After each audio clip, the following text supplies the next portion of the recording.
And that's what you would hear on an Illinois police body cam. My name is Rich Barker, and I'm going to be talking to you about the importance of police body cams. So I believe all active on-duty officers ought to be required to wear body cameras that operate not only with film, but also with sound capabilities. So one of the first things to understand when we're talking about police activity is that officers are often required to make split-second decisions that are very important, very life-threatening, potentially, and could be hazardous. They have to go through a huge thought process in just a short period of time. So when we have police body cameras, we can see how they've made those decisions, whether they're appropriate or not. And not only can we use them to judge whether or not the situation was just, but also we can use good ones as training opportunities. So the first thing is we can see from the officer's point of view. That's very important. We can see that citizen complaints have decreased since the implementation of cameras. That's a statistic by Gina Robertiello. Overall, citizens felt more comfortable, confident when they saw police wearing body cameras, not only that they were being protected, but that the officers' actions were being monitored. We also see issues resolved faster. Cameras are bipartisan. They don't have any kind of loyalty. They are just what they are. So we see that investigation of cases that involve inconsistent accounts of the encounter from officers and citizens are often found to be not sustained or subsequently closed when there's no video footage nor independent or corroborating witnesses. That's a quote by Brett Chapman in a study of his. Basically what that means is that cameras tell the truth. They will show you what's going on. So if you see the police being inconsistent or the citizens being inconsistent, the camera can show you what happened. Finally, it increases accountability to the officers. Officers that wore body cameras had a 38.3% fewer use of force incidents than non-body camera wearer officers, with similar numbers of use of force incidents in the previous year. That's a statistic by Elizabeth Groff.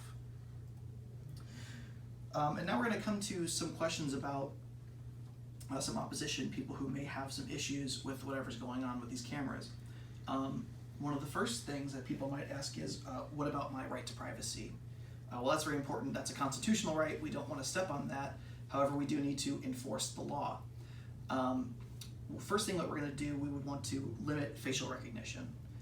It's not some software that we would want to be using on any average everyday citizen.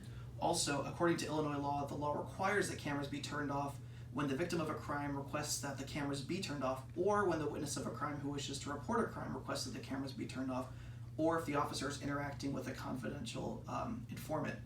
That's those laws are pulled from ncsl.org and bwcscorecard.org. Another question someone might raise is, what if the officers use the footage for their own means? What if they have some kind of nefarious purpose for it? If they wanted to access it to maybe blackmail, gather personal information, identity theft, that kind of thing. So the first thing that we'd want to do is access the footage, or limit the access to footage rather, so that way not anyone who's recording could access it. You'd want to have a very limited number of people who can see those things, and that narrows down your scope of who is taking this information.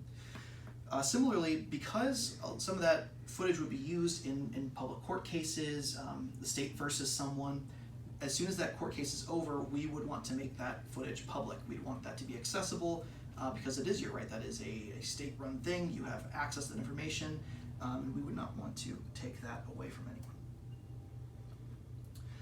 anyone. So finally, what can you do about it? Well, we can contact the local government. If you have issues with whatever's going on, if you feel that your privacy is being violated, or if you want to see some of these laws implemented, contact your local governing authorities, your representatives. Send them an email, they'll listen.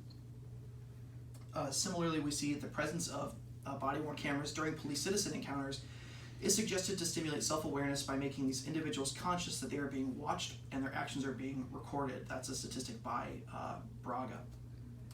So overall, we see that the body cameras allow for people to feel a little bit more comfortable and safe. We see that officers' actions can be held accountable, that officers comply with the law, that they are less violent statistically, and overall we just see a general more peace. If you do have concerns, we can express that. We are still a free nation, we are still a sovereign nation, and we can move forward with those policies. Thank you.